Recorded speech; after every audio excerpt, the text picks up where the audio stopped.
Hello everyone. Today we are going to do Word Power Made Easy by Norman Lewis Session 7. Session 6 तक हम already कर चुके हैं and most of the words उसमें cover हो गए हैं. एक दो वर्ड्स इस सेशन में भी रिपीट होंगे. ओके, टुडे हम प्रैक्टिशनर्स के बारे में बात करेंगे. बट उससे पहले मैं आपको एक चीज़ बता दूं, जो प्रैक्टिशनर्स होते हैं वो डॉक्टर्स नहीं हैं. So whatever root words or the words we are going to learn in this session are not doctors.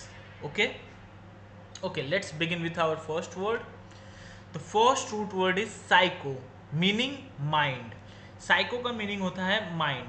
इससे रिलेटेड जो फर्स्ट वर्ड हम डिराइव करते हैं, जस्ट अ मिनट, या the first word is psychologist.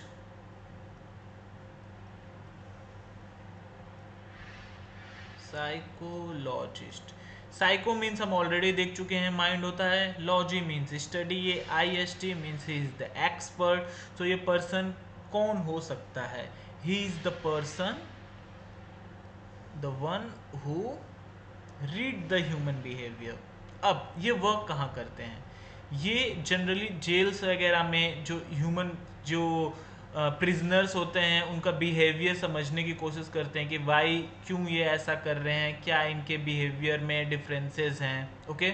Secondly, जो institutions या companies होती हैं वहाँ पे जो वर्कर्स काम करते हैं उनके बिहेवियर को करते हैं कि उन्हें ग्रोथ मिल रही है कि नहीं, ऐसा उन्हें फील हो रहा है कि नहीं. सो ऐसे टाइप के जो भी वर्क होते हैं वो साइकोलॉजिस्ट करते हैं.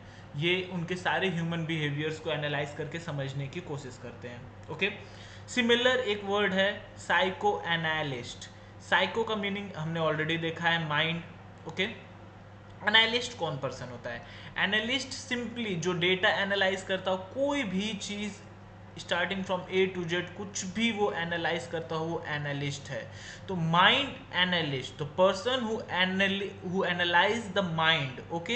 हु एनालाइज द बिहेवियर, आपके अनकॉन्शियस थॉट्स, आपके एक्सपीरियंस और प्रीवियस ट्रॉमा जो आपको है. अब आपने मूवीज़ वगैरह में या अपने रियल लाइफ में भी देखा होगा, जो पर्सन डिप्रेशन में होते हैं वो कहाँ जाते हैं? वो साइको एनालिस्ट के पास जाते हैं, डिफरेंट सेमिनार्स करते हैं.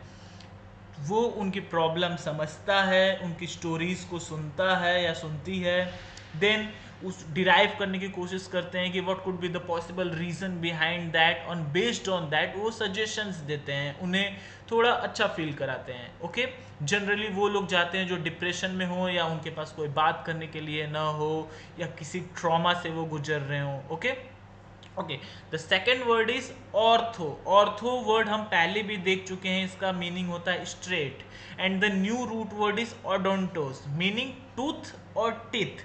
सो जब ये दोनों वर्ड कंबाइन होते हैं तो एक वर्ड बनता है, let me right it for you, orthodontist. Okay. अब हम ये दोनों रूट वर्ड की मीनिंग जानते हैं तो इसका मीनिंग हम इजीली डिराइव कर सकते हैं. ये वो पर्सन होगा जो टिथ को स्ट्रेट करता है. Okay. Who straighten the teeth. या फिर अगर जिनके टिथ में अलाइनमेंट का प्रॉब्लम होता है, वो अलाइनमेंट को मेंटेन करना या स्ट्रेटन करना, दोनों एक ही बात है. ये टाइप के जो वर्क होते हैं वो ये करता है. क्या ये डॉक्टर है? नो, ये डॉक्टर नहीं है. Okay. Now next word is opto. Opto का मीनिंग होता है विजन या तो आई. ओके. अब पीपल जनरली कंफ्यूज रहते हैं, इससे रिलेटेड दो वर्ड आते हैं. एक तो आता है ऑप्टोमेट्रिस्ट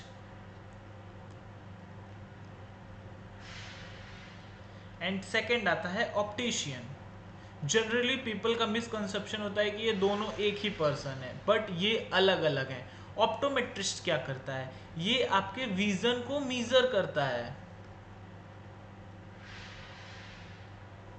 मीजरमेंट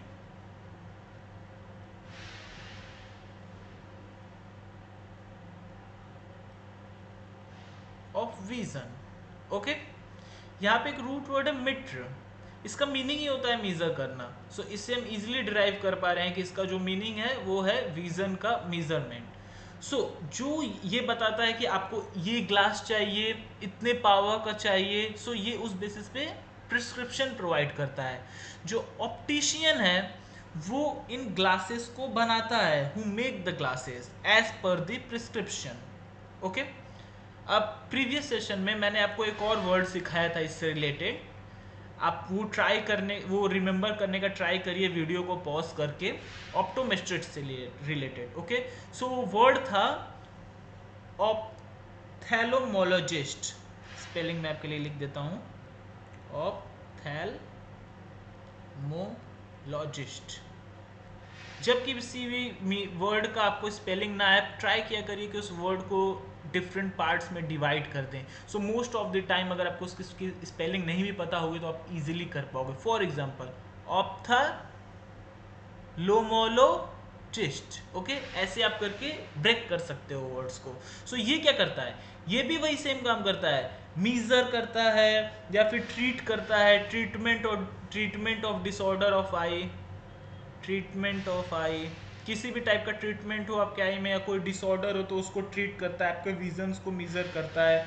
सो ये दोनों एक ही पर्सन है बट ये अलग है। ओके, ऑप्टिशियन ये सिर्फ ग्लासेस बनाता है। अब याद करने का तरीका क्या है, ऑप्टोमेट्रिस्ट, हम एक लेंस कार्ड के शॉप पे गए, वहाँ पे क्यूट सी लड़की होती है, आपको पूछती है कि क्या आपको ये दिख रहा है, ये दिख रहा है, ये दिख रहा है, ओके ये दिख रहा है, वो है ऑप्टोमेट्रिस्ट। और हम दूसरी जगह ग्लास बनवाने के लिए जाते हैं, वो कभी ये नहीं बोलता है कि आपका ग्लास आज ही आपको मिल जाएगा, आप 2-3 दिन बाद आइएगा। फिर हम एक बार जाते हैं, हम रिमाइंड कराते हैं, फिर उसके बाद कहीं जाके हमें वो चीज़ मिलती है। ओके, सो वो पर्सन होते हैं ऑप्टिशियन।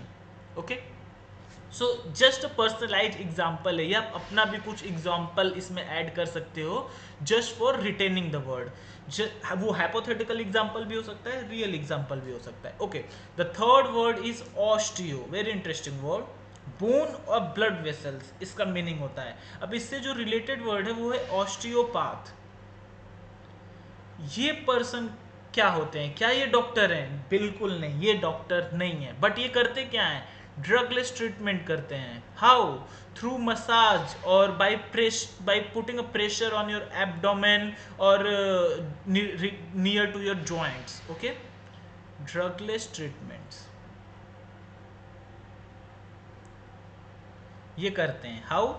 थ्रू मसाज, या आप सुना है ना एक्यूप्रेशर, एक्यूपंक्चर, वो टाइप की चीज़ें जो होती हैं वो ये करते हैं, मैनिपुलेट, बहुत सारे प्रोसीजर्स को फॉलो करते हैं आपका प्रेशर अप्लाई करके आपके बॉडी पे पेन को रिलीफ करने का या उसका ट्रीटमेंट करते हैं। बट ये जनरली डील किसके साथ करते हैं, ये डील करते हैं वर्क विथ जॉइंट्स। ये मैं आपको इसलिए बता रहा हूँ क्योंकि जो नेक्स्ट वर्ड है उसका भी मीनिंग सेम ही होता है, बट वो डील करते हैं नर्वस सिस्टम के साथ, अराउंड स्पाइन एरिया के पास। Okay, work with joints. Okay, next word is chiro. जैसा कि मैंने अभी आपको बताया, जो वर्ड कायरोप्रैक्टर है वो वर्ड। ओके, कायरोप्रैक्टर ये क्या है, ये सेम है, सेम एज ऑस्टियोपैथ। ये भी एक्यूप्रेशर, एक्यूपंक्चर, प्रेशर अप्लाई करके अलाइनमेंट को सही करने का ट्राई करते हैं। कभी आपके पैर में मूछ वगैरह आ गई हो, आप इनके पास जाते हैं तो अपने हाथों से करके फिक्स कर देते हैं उसको, या इधर उधर अलाइनमेंट मिलाने का ट्राई करते हैं। ये टाइप के जो प्रैक्टिशनर्स होते हैं उनको कायरोप्रैक्टर कहा जाता है। डिफरेंस क्या है, जस्ट एक ही मेजर डिफरेंस है कि they work with nervous system, they work with nervous system, वो भी स्पाइन के एरिया के अराउंड ज़्यादातर। ओके, अब इससे रिलेटेड मैंने एक और वर्ड अपने प्रीवियस सेशन में डिस्कस किया है, अगर आप उसको रिटेन कर पा रहे हो तो, कायरोमैंसी। कायरो मीन्स हैंड, हमको पता ही है। ये क्या पर्सन होते हैं, आर्ट ऑफ पाम रीडिंग। आपको याद है कॉलेज में वो लड़के जो लड़कियों का हाथ पढ़ के उनको इम्प्रेस करने का ट्राई करते थे कि ये आपका फ्यूचर हो सकता है, ये आपका। सो या जस्ट अ पर्सनलाइज्ड एग्जांपल, वो टाइप के बच्चे, वो टाइप के लड़के जो कॉलेजेस में ऐसा करते हैं, दूसरों का हाथ पढ़ते हैं, उनको उसका फ्यूचर बताते हैं, इम्प्रेस करने का ट्राई करते हैं। तो मीनिंग कायरोमैंसी का मीनिंग कि art of palm reading.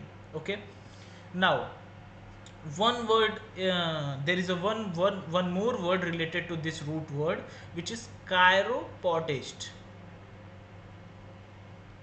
Okay, Cairo means hand, pod itself एक रूट वर्ड है जिसका मीनिंग होता है फीट। सो ये क्या करेंगे, who treats minor food elements, who treats minor food elements. Okay okay, next word is graphy. Crime petrol I hope सबने देखा होगा, तो जो इससे रिलेटेड वर्ड है वो है ग्राफोलॉजिस्ट। अब जो लीगल केसेस होते हैं कि सपोज करो कि किसी ने किसी की सिग्नेचर फोर्स करके किसी के प्रॉपर्टी को अपना बता रहे हैं, केसेस चलते हैं, उस पर मर्डर हो जाते हैं, जो क्राइम पेट्रोल में ऐसी कुछ स्टोरीज दिखाई जाती है, तो ये पर्सन जो होता है वो एनालाइज करता है राइटिंग को, हु एनालाइज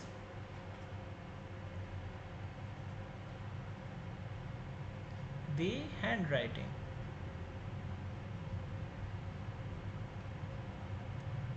ओके, वो बताता है कि ये ऑथेंटिक सिग्नेचर है या नहीं है, ये जो डॉक्यूमेंट्स हैं ये ऑथेंटिक हैं या फोर्ज किए हुए डॉक्यूमेंट्स हैं। Okay, now the last word for session 7 is geria. Geria means old या एल्डरली पीपल जो होते हैं उनके लिए रूट वर्ड यूज होता है जीरिया। अब इससे जो वर्ड है वो क्या है, जेरंटोलॉजिस्ट।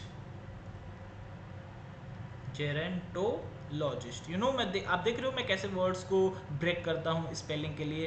सिमिलर आप ट्राई कर सकते हो एंड विद प्रैक्टिस आप ये स्किल एक्वायर कर लोगे। सो ये कैसे प्रैक्टिशनर्स होते हैं, ये डील करते हैं ओल्ड पीपल के साथ, deals with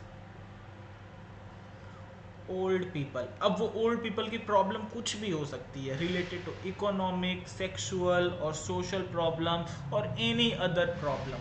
okay, so these are the root words and the words that is mentioned in the word power made easy by Norman Lewis in session 7. Just try to go through these videos again and again, or through that book only, and try to add your personalized example to the words. In this way you will retain these words for a longer time. Thank you very much.